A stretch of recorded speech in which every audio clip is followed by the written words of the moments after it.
The Riddle Song. Beginning in the past. 7 young ladies are gathered together in the midst of a murder mystery of an infant found in the air shaft of Camp Lilas, where they all spent time during the summer of 1986. However, the weekend calls for the women to spend the weekend together and try to lend comfort, hoping someone will confess. Soon, old secrets will begin to make them point silent fingers at each other. Bonus anthologies included: Kennedy Brown, Nelsha. Chapter 4. Says the hardest working chick in hoe business. Lo walked into the den holding a greeting card-size envelope an hour ago. She had just gotten it out of the mailbox, yet there was no return to sender address or a postage stamp, so it had to have been hand-delivered, and that was not cool, especially with "do not open until all of you are together." I do not like riddles, and I damn sure didn't appreciate someone trying to either blackmail or sully our reputations. Well, Shay had little to narrow margin of good left of her reputation, and after watching the hardest working chick in hoe business, with what was little less than a damn commercial for her family's many owned businesses, but hey, why not clown your girls while interviewed? Hell, after all the cameras were already rolling, why not hood rat out the only friends you ever had? This was just getting on my last nerve. If Lee were alive, he would know the right thing to do about this foolishness, but at least Loa was here, although she was being fucked with about this shit. CE being that she was 17 when she had her first child, and 19 when she had her second and last child, so why not just pull her into two? But what riddles me is how can anyone think anyone in our group could do such a thing? But we all were not that type, at least most weren't, but my gut tells it is actually one of us, well, one of our group.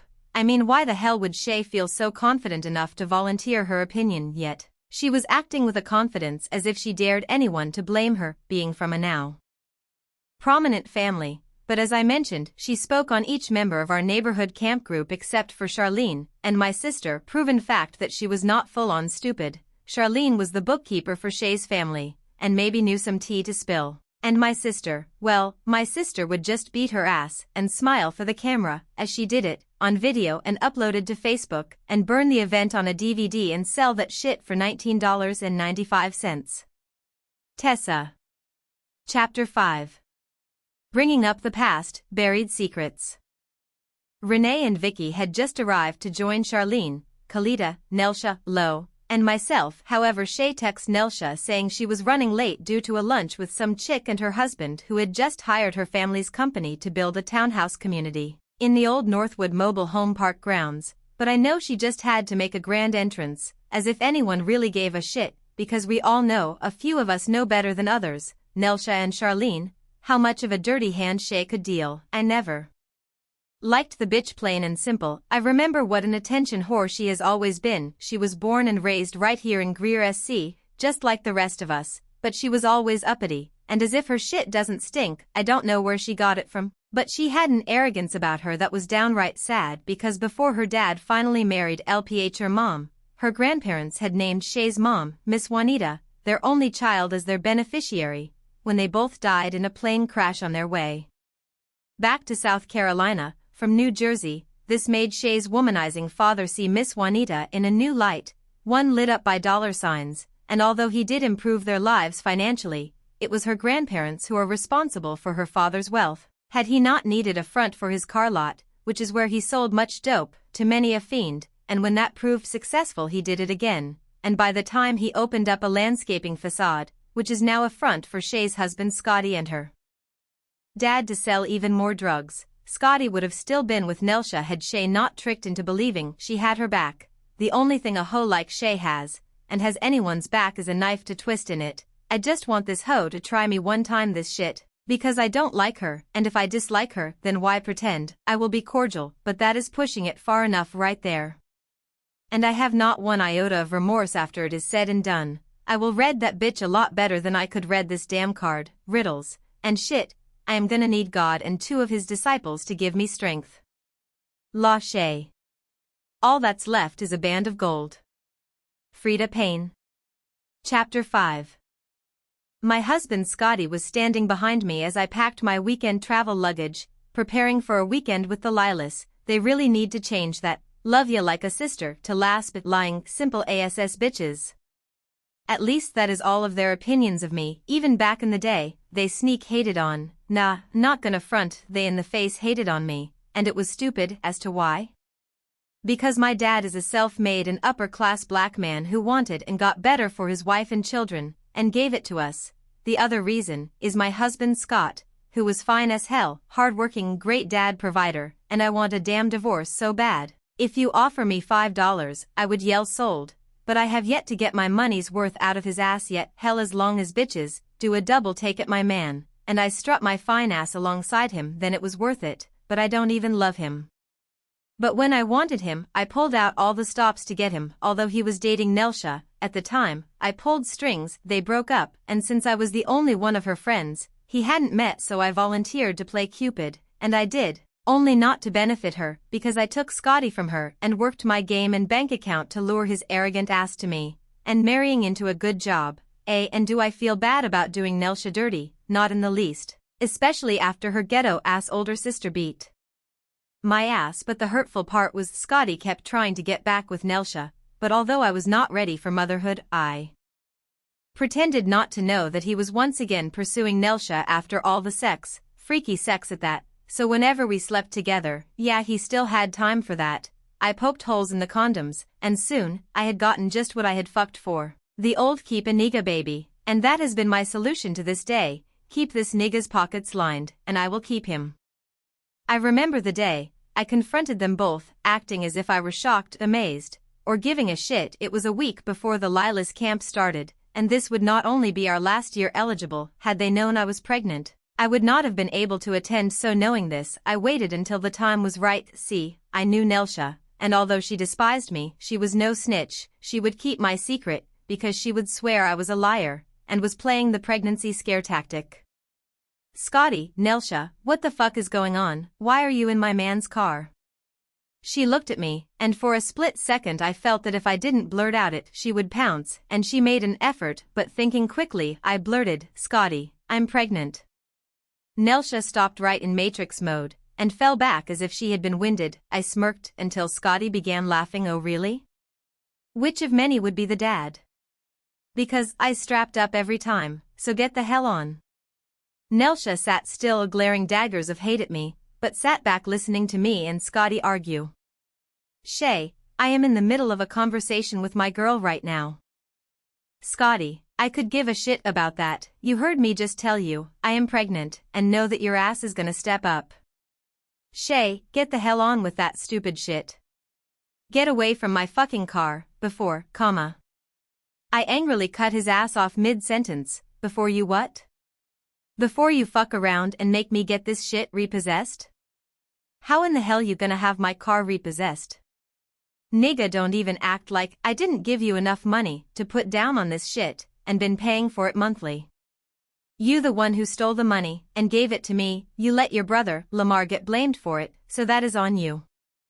Nelsha sat speechless as Scotty and I blindly argued above her head, but I knew she was gonna end it with Scotty simply by the tears welling up in her eyes, and the look of disgust she gave equal doses to both Scotty and me. But she knew I had won this battle due to the fact she could never afford Scotty, so she just tearfully got out of Scotty's car, leaving several shopping bags behind. I was hot until I saw the receipt. When it dropped, I saw the names Eli and Marigale Mack, her parents, but then. Scotty chuckled. I know you didn't think I spent any money on Nelsha? Hell, you know I don't spend a dime on y'all unless one of y'all gonna be sucking dick, and as far as I can see, y'all standing too far from me to do that, so? Nelsha fucked up any chance she would ever have of ever being with Scotty. She grabbed her bags and left walking, which was not too far from her house, but I was not content on just seeing her bow in defeat, so I yelled her name, sounding sincere, Nelsha, girl, hold up.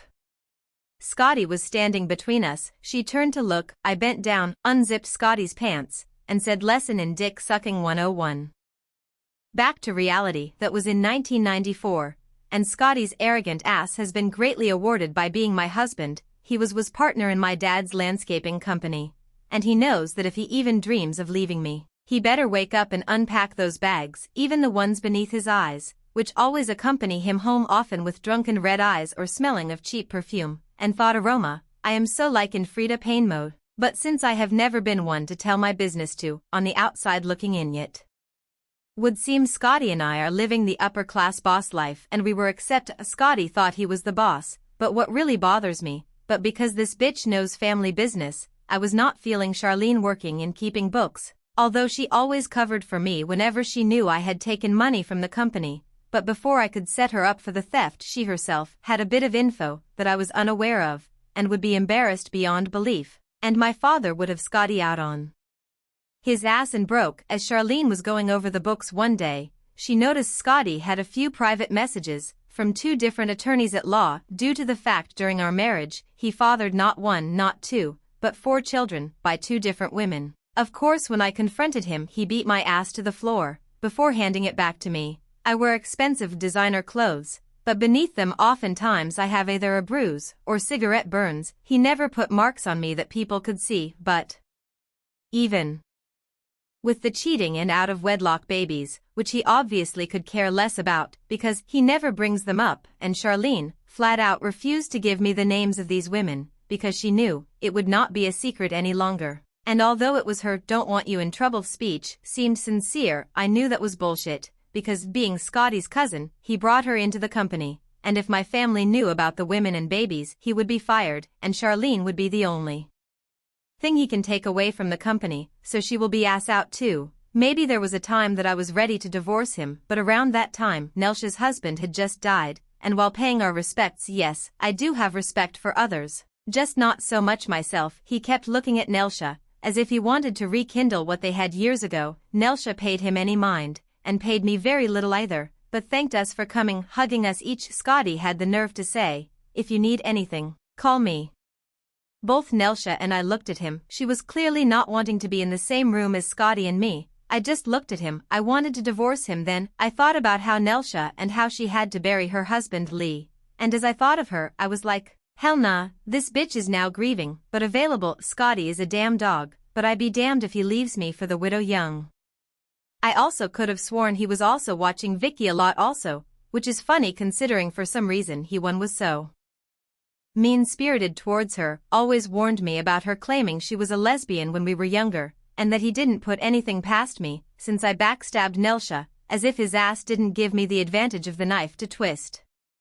And whereas Vicky and I were never close, it really bothered me to walk into Charlene's office to find her placing many calls into Vicky, and talking business with her. Vicky is a fucking hairdresser, and Charlene does not know the meaning of the word. She is always rocking wigs. I bet that real hair looks like a pack of fighting spiders. Shay.